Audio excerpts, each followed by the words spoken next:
ओम सूर्याय नमः। आज रविवार को आप सुनिए रविवार व्रत की कथा।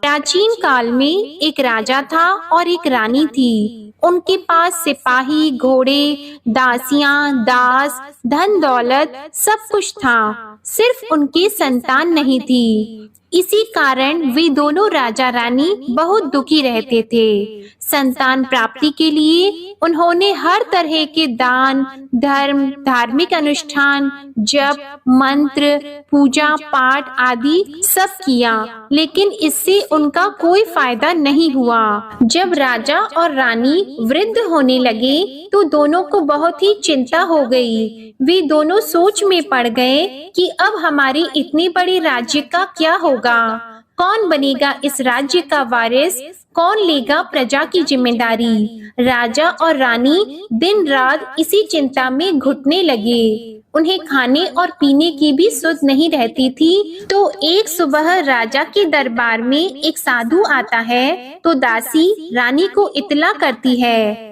तब वह दासी से कहती है, ये मेरा अंतिम दान धर्म है, इसके बाद मैं अपने हाथों से कोई दान धर्म नहीं करूंगी। रानी चावल भरा छाछ हाथ में लेकर बाहर आती है और साधु की झोली में भिक्षा डालने आगे बढ़ती है तो उसके चेहरे पर छाई उद्विग्नता साधु की दृष्टि में आती है। वह उससे पूछता है कि रानी साहिबा, आपको क्या हुआ है, आपको क्यों इतनी उदासी हो गई है। तब रानी साधु को सारी हकीकत बताती है और सिसकने लगती है। उस पर वह साधु कुछ पल गंभीर हो जाता है और कहता है कि चिंता मत करो रानी साहिबा, आपकी संतान की इच्छा पूरी हो जाएगी, आपकी कोख से एक पुत्र का जन्म होगा। मात्र वह 14 साल तक ही आप लोगों को मिलेगा, इसके आगे वह जीवित नहीं रह पाएगा।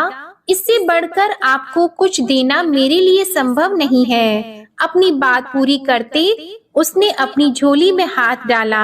झोली में हाथ डालकर थोड़ी सी भभूत निकालकर उसने रानी को दी और कहा, आप और महाराज दोनों इसे बांटकर ग्रहण कर लेना, तुम्हें जल्द ही पुत्र की प्राप्ति होगी। और वह साधु अपनी राह को चला गया। उसके जाने के बाद रानी सोचने लगी कि 14 साल तो 14 साल ही सही, उतने समय के लिए हमें पुत्र तो मिलेगा, यही काफी है। उतने साल तक मैं उसे जी जान से बड़ा करूंगी, उसे ढेर सारा प्यार और दुलार करूंगी, अपनी संतान की मुराद पूरी करूंगी। उस रात अपना सारा राज गाज खत्म करके राजा जब रानी के महल में गए तो रानी ने राजा को सारी बात बता दी और साधु की दी हुई भभूत राजा को दिखाकर बोली कि साधु महाराज ने ये भभूत हम दोनों को ग्रहण करने के लिए दी है। राजा बोले, इतना दान और धर्म किया, जप और तप किया, उसका कोई फल नहीं मिला,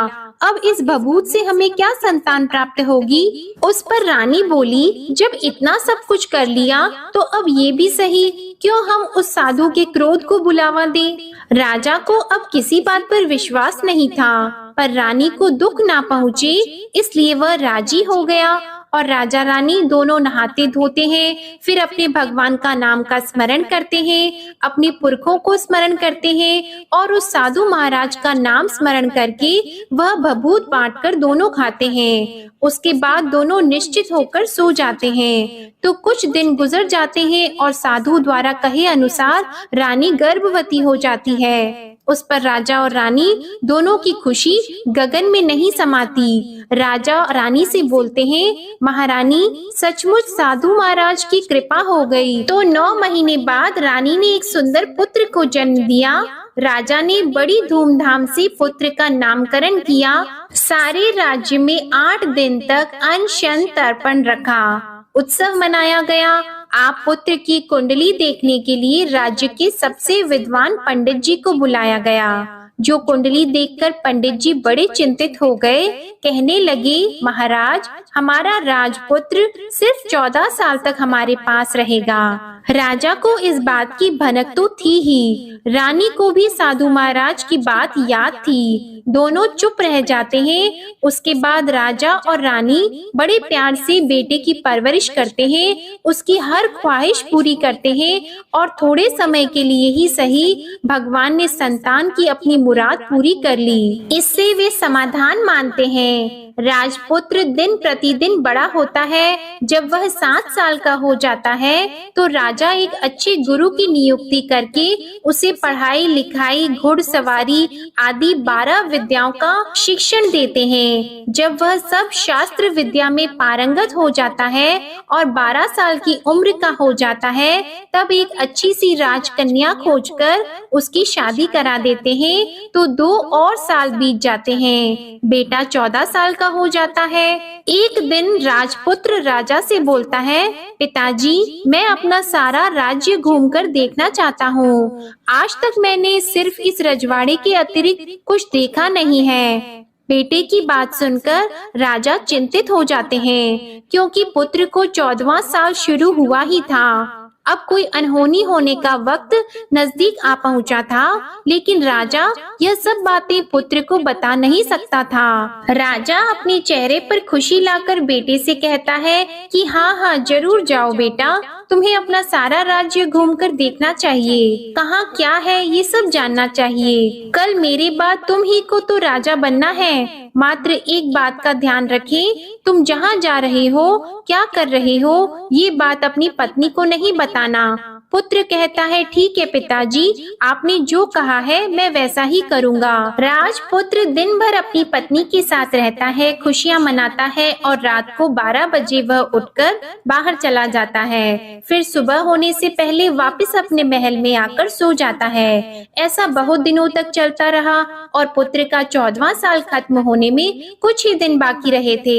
इतने में उसकी पत्नी यानी छोटी रानी रात में जाग जाती है। वह देखती है कि बिस्तर पर राजपुत्र नहीं है। वह महल में सब जगह देखती है तो राजपुत्र कहीं भी नजर नहीं आते। तो वह क्या करती, किससे कहती? वह चुपचाप रहती है। फिर वह सुबह होने पर देखती है कि उसका पति अपनी जगह सोया हुआ है। वह पति से कुछ नहीं पूछती है, लेकिन दूसरी रात भी जब वैसा ही होता है, तीसरी और चौथी रात और कुछ दिनों तक ऐसा ही चलता रहता है, तब रानी बहुत ही चिंतित हो जाती है। उसके मन में ढेर सारे सवाल उठते हैं, लेकिन उसे पूछने में डर लगता है। शायद पति गुस्सा कर बैठे। सास ससुर से पूछने के बारे में सोचा तो उसकी कुल मर्यादा बीच में आ जाती थी। तो इस तरह वह मन ही मन घुटती रहती थी। इस हालत में उसे खाने पीने में दिलचस्पी नहीं होती थी। वह दुबली पतली हो जाती है। तो उस राज्य में फूल बेचने वाली एक बूढ़ी मालिन थी। वह हमेशा छोटी रानी को फूल देने उसके महल में आती थी। उस बुढ़िया का ध्यान छोटी रानी पर पड़ जाता है। वह उससे पूछती है, बेटी, तुम्हें किस बात का दुख है? तुम इस तरह सूख कर कांटा क्यों बनी हो? उस पर रानी कहती है, क्या बताऊं तुम्हें अम्मा, तुम्हारा राजपुत्र हर रात्रि को बाहर चला जाता है और सुबह वापस लौट कर आ जाता है। वह कहाँ जाता है, क्या करता है, यह सोच सोच कर मैं अन्न जल ग्रहण नहीं कर पाती हूँ और सूख सूख कर इस तरह कांटा बन रही हूँ। बुढ़िया सब बात सुनकर उसे एक उपाय बताती है कि बेटा ऐसा करना, आज रात को तुम सोना मत, उसके पीछे जाकर देखना कि वह कहाँ जाता है, क्या करता है और उसकी अच्छी तरह से पहरेदारी करना। तो छोटी रानी बोली कि अगर मुझे नींद आ गई तो बुढ़िया बोली कि तुम्हें नींद न आए इसलिए एक काम करना, अपने बाएं हाथ की उंगली में एक जख्म कर देना, उस पर थोड़ी सी मिर्ची छिड़कना, उससे तुम्हें बड़ी जलन होगी और उस पीड़ा से तुम्हें रात भर नींद नहीं आएगी। रानी बुढ़िया के कहे अनुसार वही करती है। उंगली की जलन से उसे बड़ी देर तक नींद नहीं आती, लेकिन बाद में वो सो जाती है। दूसरे दिन सुबह बुढ़िया फूल लेकर उसके महल में पहुंचती है और पूछती है, क्या हुआ बेटी, क्या तुम देख पाई कि पति कहाँ जाता है? रानी कहती है, नहीं अम्मा, पहले कुछ समय जलन के कारण मुझे नींद नहीं आई, पर कुछ देर के पश्चात मैं सो गई। बुढ़िया कहती है, कोई बात नहीं, आज तुम उंगली पर पहले से थोड़ा बड़ा जख्म करना और ज्यादा मिर्च लगाना। तो रानी ने वैसा ही किया। परंतु वह सिर्फ पति को बाहर निकलते हुए देख पाती है, उसके पीछे नहीं जा सकती क्योंकि उसे फिर से नींद आ जाती है। दूसरे दिन सुबह बुढ़िया आती है तो उसके पूछने से पहले ही रानी रोक कर कहती है, अम्मा, मैं आज भी उसकी पहरेदारी ठीक तरह से नहीं कर पाई। बुढ़िया कहती है, रोना नहीं बेटी, सब कुछ ठीक हो जाएगा। तुम आज रात जख्म और बड़ा करना और उस पर ज्यादा मिर्ची लगाना और एक काम करना कि जब वह जाने के लिए निकलता है तब उसका रास्ता रोकना। बुढ़िया ने जैसा बताया रानी ने वैसा ही किया। आज रात उसे नींद नहीं आती है। पति जब रात को महल से निकलने के लिए चलने लगता है तो वह बुढ़िया ने जैसा बताया वैसे ही करती है। दौड़कर जाकर पति का रास्ता रोकती है और कहती है, कहाँ जा रहे हो, किससे मिलने जा रहे हो, मुझे बताओ। राजपुत्र उसे समझाने की बहुत कोशिश करता है। देखो, अगर मैंने तुम्हें यह बता दिया तो मैं तुम्हें दोबारा नहीं मिल पाऊंगा। रानी कहती है, कोई बात नहीं, ना मिल पाओ, लेकिन आप रात के समय कहाँ जाते हो यह मुझे बता दो। राजपुत्र निरुपाय हो जाता है। पत्नी की जिद के आगे उसकी एक नहीं चल पाती। ठीक उसी समय उसका 14वां साल खत्म हो रहा होता है, 15वां साल लगने वाला होता है। जो होता है वह हो जाने दो, यह सोचता है और कुछ चावल मंत्रों से सिद्ध करके पत्नी को देकर कहता है कि इन चावल के दानों को हाथ की मुट्ठी में पकड़ना। पहले दाएं हाथ में पकड़े चावल मेरे ऊपर फेंकना, मैं कौन हूँ तुम्हें पता चल जाएगा। बाद में बाएं हाथ में पकड़े चावल मेरे ऊपर फेंकना, मैं जैसा था तुम्हें मिल जाऊंगा। लेकिन यदि तुम बाएं हाथ के चावल मेरे ऊपर फेंकना भूल गई तो मैं तुम्हें कभी नहीं मिल पाऊंगा। रानी ने कहा, नहीं भूलूंगी। रानी बड़े आत्मविश्वास के साथ यह कहकर दाएं हाथ में पकड़े चावल पति के ऊपर फेंक देती है तो राजपुत्र एकदम एक विशाल घोड़ा बन जाता है। एकदम उम्दा सफेद गर्दन पर लंबी अयाल देखते देखते वह तेजी से दौड़ने लगता है। रानी उस घोड़े को एकदम भौचक्की होकर देखने लगती है और पति ने बाएं हाथ के चावल फेंकने की जो बात कही थी वह भूल जाती है। उसकी आंखों के सामने घोड़ा महल से बाहर निकलकर चला जाता है। घोड़ा जो महल से बाहर जाता है तो वापस नहीं आता। अब रानी को बड़ा पश्चाताप हुआ।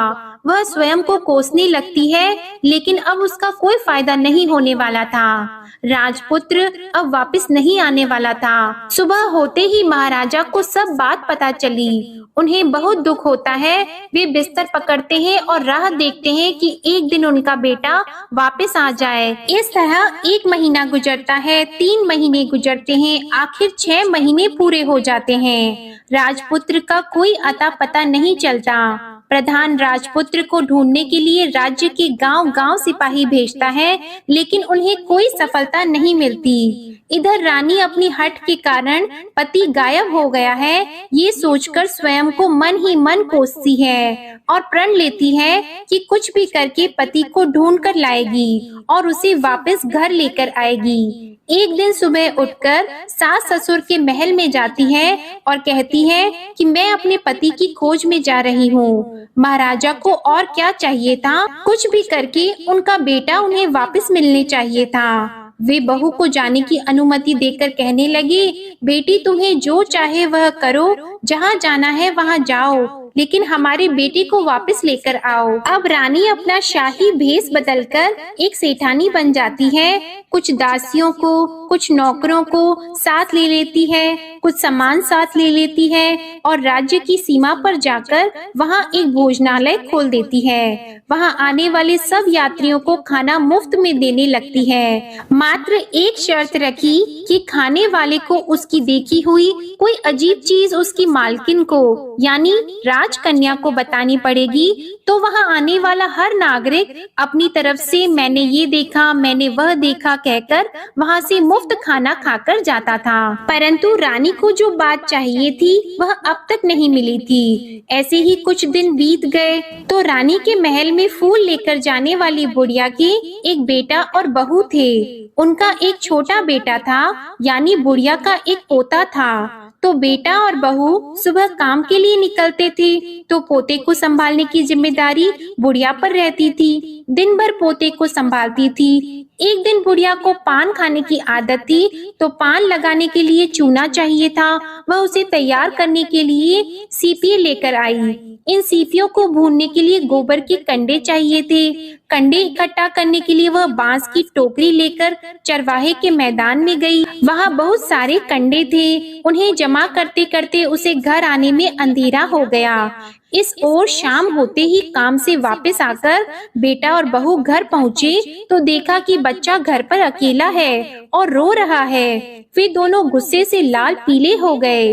इतने में बुढ़िया घर आ पहुंची। बेटे ने पूछा, पोती को घर अकेला छोड़कर कहाँ गई थी? बुढ़िया बताने लगी कि मैं गोबर के कंडे इकट्ठा करने गई थी। इस पर बेटा बोला, दोबारा बच्चे को अकेला घर पर छोड़कर यदि कहीं गई तो मैं तुम्हें बहुत पीटूंगा। बुढ़िया कहने लगी, नहीं बेटा, फिर कभी ऐसा नहीं करूंगी। लेकिन दूसरे ही दिन बुढ़िया वह बात भूल गई और फिर चरवाहे के मैदान पर कंडे इकट्ठा करने चली गई। शाम को जब बेटा और बहू काम से वापस लौटे तो देखा कि बच्चा घर पर अकेला है और रो रहा है। अब उसके बेटे की सहन शक्ति खत्म होने लगी और बुढ़िया के वापस आने पर उसे घर से निकाल दिया। बुढ़िया रात भर घर के बाहर अंधेरे में बैठी रही और सुबह होते ही हाथ में टोकरी लेकर कंडे इकट्ठा करने के लिए निकल गई।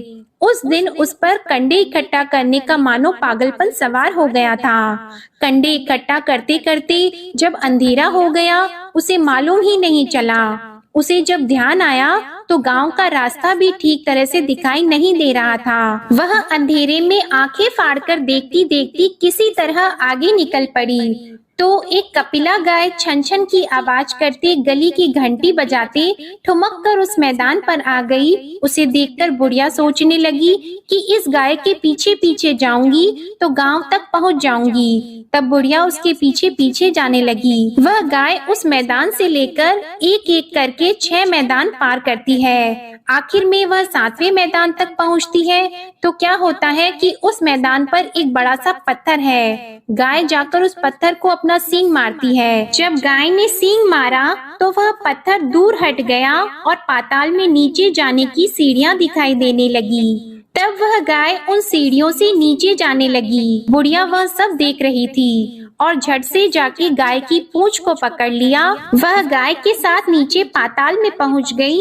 और तुरंत ही गाय की पूंछ छोड़ दी और इधर उधर देखने लगी। उसने देखा कि वहाँ दीप और दिए जलते हैं और तेज रोशनी गाय के ऊपर पड़ती है और वहाँ अद्भुत घटनाएं घटने लगती है। गाय के नीचे जाते ही उसके गले में अपने आप सांकल पड़ गई और छम छम करके कोई दूध आड़ी में गाय का दूध दूहने लगा। लेकिन जो भी कोई वह कर रहा है वह मात्र दिखाई नहीं दे रहा है। बुढ़िया बहुत घबरा गई, कहाँ आकर फंस गई यह सोचने लगी और यहाँ वहाँ छिपने के लिए जगह ढूंढने लगी। लेकिन उसे कहीं भी जगह नहीं मिली। हर जगह उजाला ही उजाला था। तो वह एक कोने में खड़ी हो गई और जो कुछ सामने हो रहा था उसे चुपचाप देखने लगी। उसने देखा कि वहाँ एक उम्दा सफेद घोड़ा और 2 कुंड थे। उसमें से एक कुंड में उस घोड़े ने छलांग लगाई और ऊपर आ गया और उस घोड़े को अब राजपुत्र का रूप प्राप्त हो गया।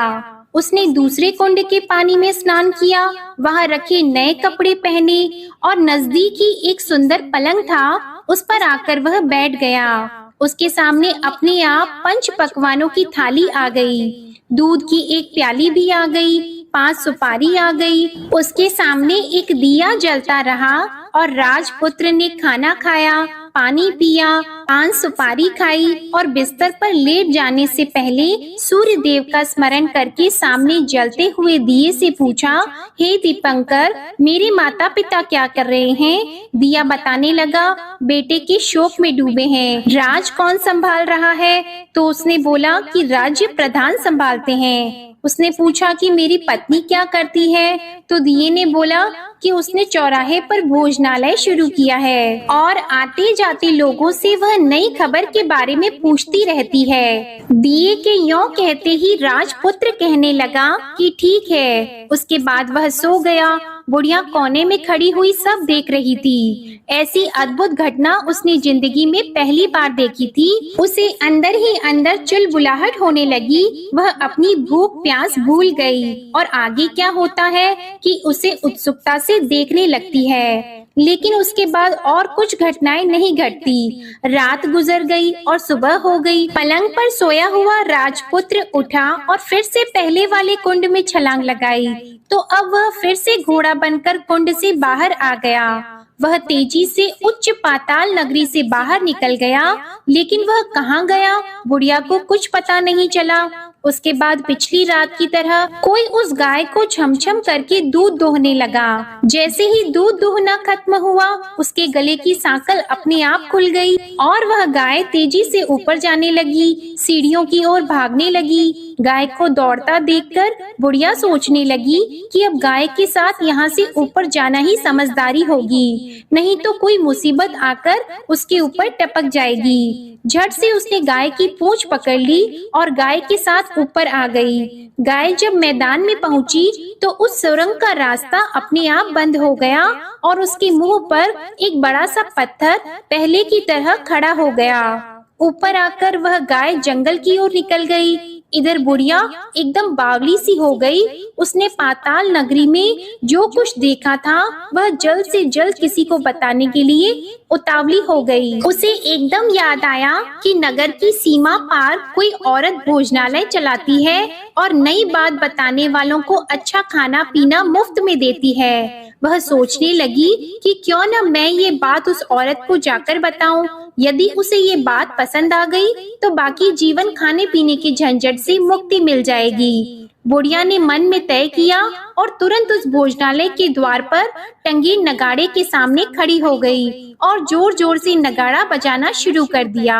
नगाड़े का इस तरह शोर सुनकर मालकिन यानी छोटी रानी मन में प्रसन्न हो जाती है कि शायद कोई बड़ी बात लेकर यहाँ आया है। रानी सिपाहियों को आदेश देती है, जाइए और जो कोई आया है उसकी अच्छी तरह खातिरदारी कीजिए। आदेश पाते ही सिपाही नीचे दौड़ गए तो एक बुढ़िया नगाड़ा बजा रही थी। उन्होंने पूछा, क्यों नहीं बुढ़िया, क्या हुआ, क्यों नगाड़ा बजा रही हो? बुढ़िया बोली, कुछ नहीं बेटा, यहाँ खाना मिलता है ना, इसलिए आई हूँ। खाना चाहिए मिलेगा, लेकिन तुझे कोई नई बात बतानी पड़ेगी। हाँ बताऊंगी, एक बात मालूम है मुझे। इस पर सिपाही उसे अंदर लेकर गए। उनको मालकिन का आदेश था कि जो कोई बूढ़ा बुजुर्ग वहाँ आए उनके साथ अच्छी तरह पेश आना, उनका अच्छे से आदर सत्कार करना। तो सिपाही ने उस बुढ़िया का भरपूर आदर सत्कार किया। यह उसे बड़ी सिद्ध थाली भरकर व्यंजन परोसते हैं। बुढ़िया कुछ दिनों से भूखी थी, वह खाने पर टूट पड़ी। खाना खाने के बाद सिपाही ने उसे नई साड़ी पहनने को दी। उसके बाद उसे लेकर रानी के पास आए। बुढ़िया और रानी ने तुरंत एक दूसरे को पहचान लिया। तब रानी ने बुढ़िया से कहा कि अम्मा अब बताओ तुमने क्या नई बात देखी है? नई बात? मैंने कोई नई बात नहीं देखी है। बुढ़िया बोली, वह तो मेरे पास तुम्हें देने के लिए खाने के पैसे नहीं थे, इसलिए मैंने झूठ कहा और नगाड़ा बजाया।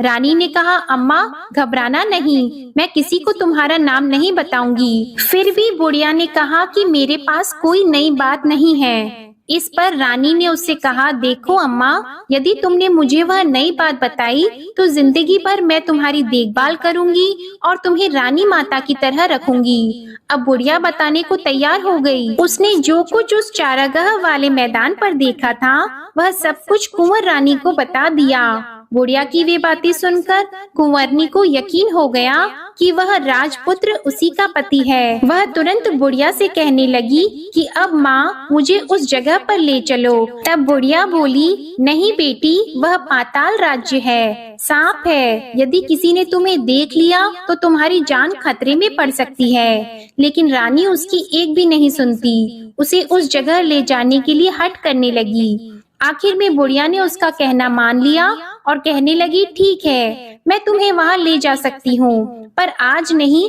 कल वहाँ जाना है तो शाम को ही जाना होगा। तो दूसरे दिन दोपहर को रानी बुढ़िया के साथ उस मैदान पर गई और एक जगह छुपकर गाय के आने की राह देखने लगी। दिन ढलते ही अंधेरा गिरने लगा और गाय हमेशा की तरह वहां आ गई। मैदान के उस कोने में जाकर उसने पत्थर पर सींग मारा तो छत से पत्थर हटकर वहां सुरंग में जाने का रास्ता खुल गया। गाय उस रास्ते से नीचे उतरने लगी तो बुढ़िया रानी से कहने लगी, जल्दी आगे बढ़ो, हम गाय की पूंछ पकड़कर नीचे उतरेंगे। तो दोनों गाय की पूंछ पकड़कर नीचे उतर गईं। बुढ़िया पहले जिस कोने में छिपी थी उस कोने में छिप गई। अब नीचे सब कुछ पहले जैसा घटित हो रहा था। गाय के गले में अपने आप सांकल पड़ गई। कोई अदृश्य रूप से उसका दूध दोहने लगा। एक सफेद उम्दे घोड़े ने आकर एक कुंड में छलांग लगाई तो राजपुत्र के रूप में ऊपर आया। वह राजपुत्र दूसरे कुंड में नहाने लगा। बाद में उसके सामने खाने की थाली आ गई, दूध की प्याली आ गई, पान का बीड़ा आ गया। राजपुत्र सब ग्रहण करके सोने के लिए पलंग पर गया तो सोने से पहले सूर्य देव का स्मरण करके वह दिए से पूछने लगा, दीपांकर मेरे माता पिता क्या कर रहे हैं? तो दिया कुछ जवाब नहीं देता बल्कि वह बुझने लगता है। तब राजपुत्र को कुछ घटित हुआ है इसका संदेह हो गया। वह उदास हो गया और जो कुछ हुआ है वह हो जाने दो ऐसा सोचकर फिर से बिस्तर पर लेट गया। अब रानी का संयम छूट गया। वह दौड़कर पति के पास गई और उसके पैर पकड़ने के लिए आगे बढ़ने लगी। राजपुत्र तुरंत ही पत्नी को पहचान गया। वह छत से पीछे हट गया और चिल्लाने लगा, नहीं नहीं, मुझे मत छूना, सर्वनाश हो जाएगा। रानी दोनों हाथ जोड़कर पति से अपनी भूल स्वीकार करने लगी। स्वामी, मुझसे भूल हो गई। मुझे आपसे नहीं पूछना चाहिए था कि आप रात को कहाँ जाते हो। मैं अपनी भूल स्वीकार करती हूँ। मुझे मेरी भूल की सजा मिल गई है। अब आप घर चलो। आपके वियोग में आपके माता पिता ने बिस्तर पकड़ लिया है।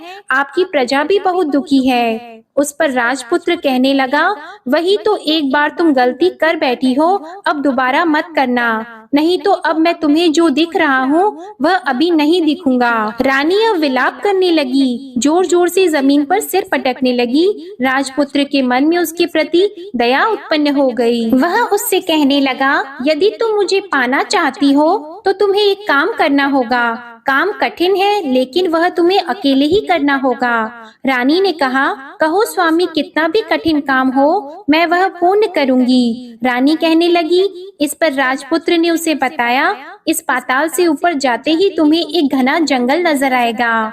ऐसे 6 जंगल पार करने के पश्चात तुम्हें एक 7वां जंगल मिलेगा। वह जंगल सबसे घना है। उस जंगल के बीचों बीच एक पीपल का पेड़ है। उसके आसपास की जगह पत्ते, फंदे, जटाएं आदि से ढक चुकी है।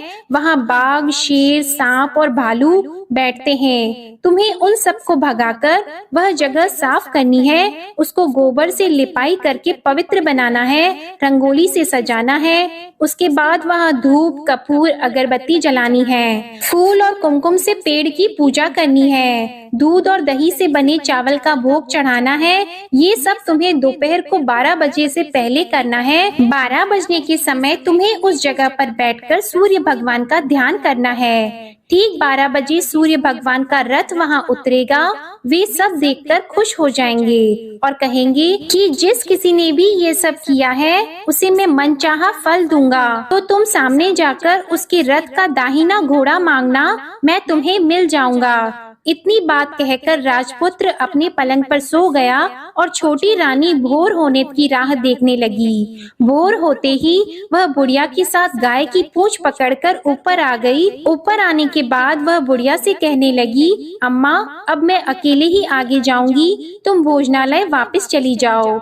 वह जंगल में जाकर राजपुत्र की बताई जगह ढूंढने लगी और स्वयं आरी से वह जगह साफ कर दी। बाद में राजपुत्र ने जैसे बताया वैसे ही लिपाई पोताई करके वापस आ गई। दूसरे दिन सुबह होने से पहले उठी और जंगल में उस जगह पहुंची। वहां जाकर इत्र और गुलाब का पानी छिड़ककर उस जगह सुगंधित धूप अगरबत्ती जलाकर उसे पवित्र किया और पूजा की सब सामग्री वहां तैयार कर सूर्य भगवान का ध्यान करके बैठ गई। जैसे कि पति ने बताया था कि दोपहर को ठीक 12 बजे सूर्य भगवान का रथ उस पीपल के पेड़ पर आकर रुका है। सूर्य भगवान ने जब रथ से नीचे देखा तो सुगंधित वातावरण देखकर वे बहुत प्रसन्न हो गए। फिर वे बोली, जिस किसी ने यह काम किया है वह यहाँ आकर आज मुझसे कुछ भी मांगे मैं उसे दे दूंगा। रानी ने जब ये शब्द सुने तो बिना समय गंवाए दौड़कर उनके सामने आ गई